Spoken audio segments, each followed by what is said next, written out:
राजा बनेंगे। अब गुरु जी का संकेत जैसे ही दशरथ जी को मिला और दशरथ जी के बात को लोगों ने सुना, हल्ला चारों तरफ हो गया। अब दशरथ जी महाराज प्रसन्न होकर के गुरु के आश्रम से बाहर निकले।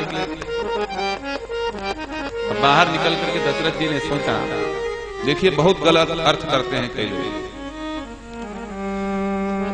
माता कैकेयी के भवन में दशरथ जी को क्या आवश्यकता पड़ गई जाने की, बहुत गलत गलत अर्थ करते हैं। नहीं, ऐसी नहीं।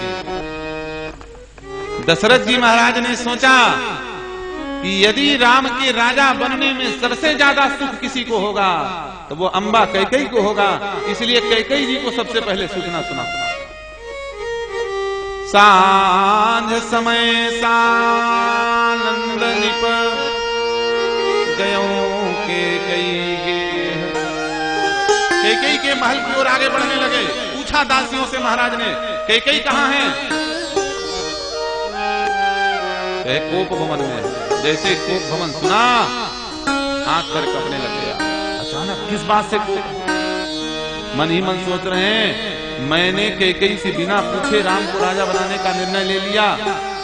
कैकेयी बोलेगी, बोले मेरे बेटे को मुझसे बिना पूछे राजा बना रहे हो, इतना बड़ा अधिकार कहां से आ गया, फटकारेंगे। ये दशरथ जी सोच रहे हैं। गवन निठुरता सकुच की। तुलसीदास जी महाराज कहते हैं, हाथ पर कपने लग गया। सांझ समय सानंद निप गयो कैकेयी गे, कोप भवन सुनि सकुचहु राऊ, भय बस गुण पर न पाऊ। आगे कदम नहीं चल रहा है, क्या करूं क्या ना करूं। जाकर के कैकेयी को उठाया, उठो, क्या हो गया, किस बात से नाराज हो? अब देखिए,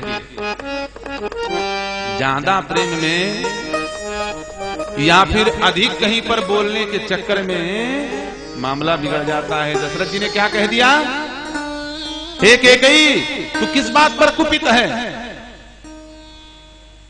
तुझे क्या चाहिए बता, क्या चाहिए? प्रिया प्राण सूत सरबस तोरे, प्रिया सरबस। हे देवी, मुझे क्या चाहिए? मेरा प्राण तेरा है, मेरे बच्चे तेरे हैं, सुख तेरे हैं। अच्छा सच बताओ, प्राण पे तो अधिकार है, दे सकते हो, आपका अधिकार है। वैसे गैर कानूनी है, प्राण नहीं देना चाहिए, आत्महत्या का अपराध बनता है। लेकिन कोई कमरे में फांसी लटक जाए तो क्या करेंगे मोदी जी? फिर कुछ कर सकता है? अब फांसी लगा के मर रहे हैं। अरे भाई, तुमको जब फसल की बीमा दी गई है तो कुछ किसानों को तो समझ में आना चाहिए, अपने फसल की बीमा कराओ। अब फसल की बीमा कराए नहीं, अब फसल सूख गया, फांसी में लटक रहे हैं। बड़ी विचित्र बात है। ये किसानों को भी समझना चाहिए ना, देश की स्थिति ना, किसान मर रहे हैं। महाराष्ट्र के किसान मर गए, आप लोग न्यूज में देखते हो। अब ये किसान मरा तो मोदी जी को प्रधानमंत्री दोषी। अरे प्रधानमंत्री ने तो प्लान बना दिया है, क्या प्रकृति को प्रधानमंत्री उठाए हैं अपने सिर में? प्रकृति को तो भगवान ने उठा रखा है, हम लोगों ने बिगाड़ रखा है, सब लोगों ने बिगाड़ रखा है। फसल की बीमा कराओ, जितना नुकसान होगा मिल जाएगा, काहे को मरोगे जबरदस्ती फांसी? प्राण को इतना सस्ता समझ लिया। 1 वर्ष खेती नहीं हुई, इस साल कहीं कहीं अकाल पड़ा हुआ है, बहुत भयंकर। अब लोग मर जाएं, इसमें उसकी बुद्धिमत्ता है क्या? बिल्कुल बुद्धिमत्ता नहीं। प्राण अपने मन से नहीं छोड़ना चाहिए। दशरथ जी ने कह दिया, प्राण तुम्हारा, मैं दे दूंगा। सूत बेटे भी तुम्हारे हैं, बेटे दशरथ जी के नहीं, न कैकेयी के,